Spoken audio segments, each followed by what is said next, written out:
Hello, xin chào anh em.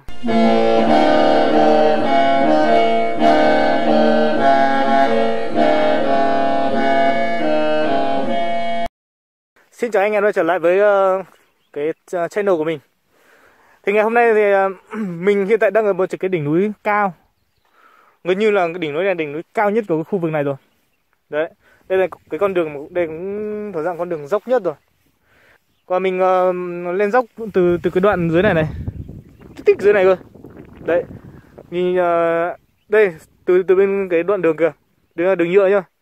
Và mình lên, mình vòng qua cái núi này, đi qua cả cái bên này. Đấy, đó bên này, xong vòng qua bên này. Như anh chị vừa thấy là bên kia là một cái lối đi, xe đi được nhá, xe máy đi được nhá. Tôi vừa đi từ đằng kia qua, có cả lối này cơ. Nhưng mà lối này thì chị đi bộ được thôi anh chị ạ. Tôi đi từ đằng này sang bên này. Vâng, tôi sẽ cho anh chị xem một vòng 360 độ nha anh chị. Và tôi sẽ nói cho anh chị biết vì sao tôi có mặt tại đây vào lúc này.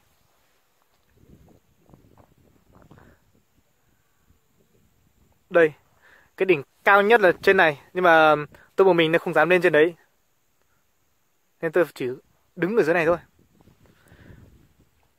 Đây. Thế, bây giờ tôi đang bật mí cho anh chị biết về lý do tại sao tôi có mặt ở đây vào giây phút này nhá. Thì hiện tại tôi có mặt ở đây với cái một đích duy nhất. Một đích duy nhất. Anh chị đợi xíu. Tôi vượt hơn 500 cây số từ thủ đô Hà Nội anh chị ạ. Sáng nay tôi thức dậy lúc 5 giờ sáng, tôi bắt đầu phi xe về.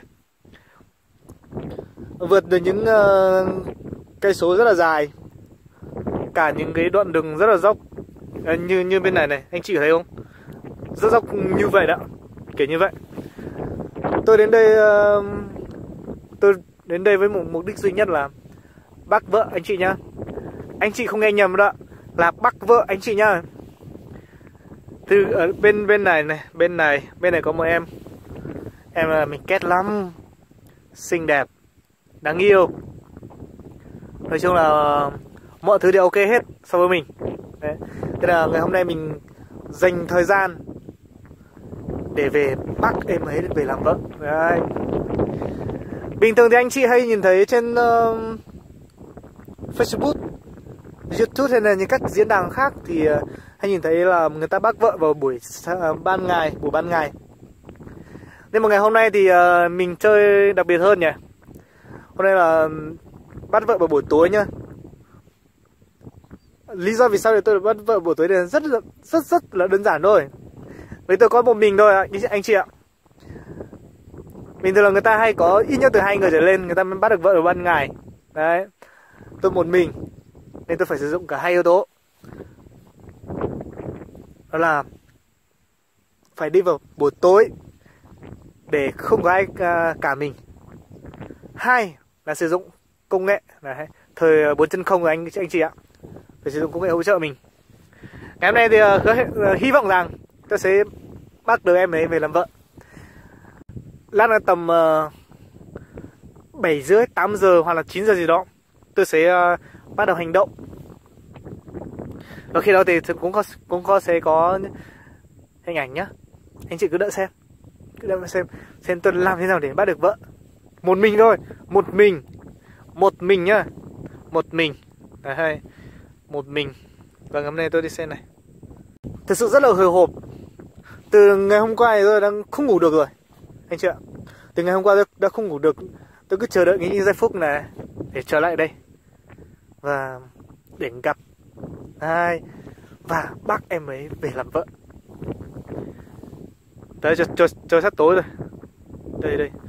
Hiện tại đã tác tầm khoảng 5 giờ chiều, 5 giờ hơn rồi, gần 6 giờ đấy. 6 giờ mà trời sắp lặng rồi. Tôi chỉ đợi một chút xíu nữa thôi. Tôi bắt đầu di chuyển dần rồi, chắc là sang đến bên đó thì cũng vừa. Đấy. Anh chị đón xem nhá. Đừng tắt vội, xem tiếp. Ôi da, trời tối rồi anh chị ơi. Trời tối rồi nhá. Bắt đầu hành động thôi. Từ đây sang bên đây khá xa đấy, xa lắm. Tôi di chuyển ra phải mất tầm có 30 phút. 30 phút thì tối lắm rồi đấy, phải di chuyển sớm. Đấy, tối rồi anh chị ạ, chuẩn bị bắt đầu đấy. Nhưng bây giờ không nói to được ấy, tối quá không nhìn thấy gì đâu. Đây, thì nó bằng vào này thôi, không nhìn thấy gì nữa. Nó lên đây bên này rồi, đây nhìn thấy bóng xa xa mấy cả. Đây, nhìn thấy một đống đồn đó rồi kia thôi. Chuẩn bị triển khai nhá, bắt đầu, chuẩn bị bắt đầu.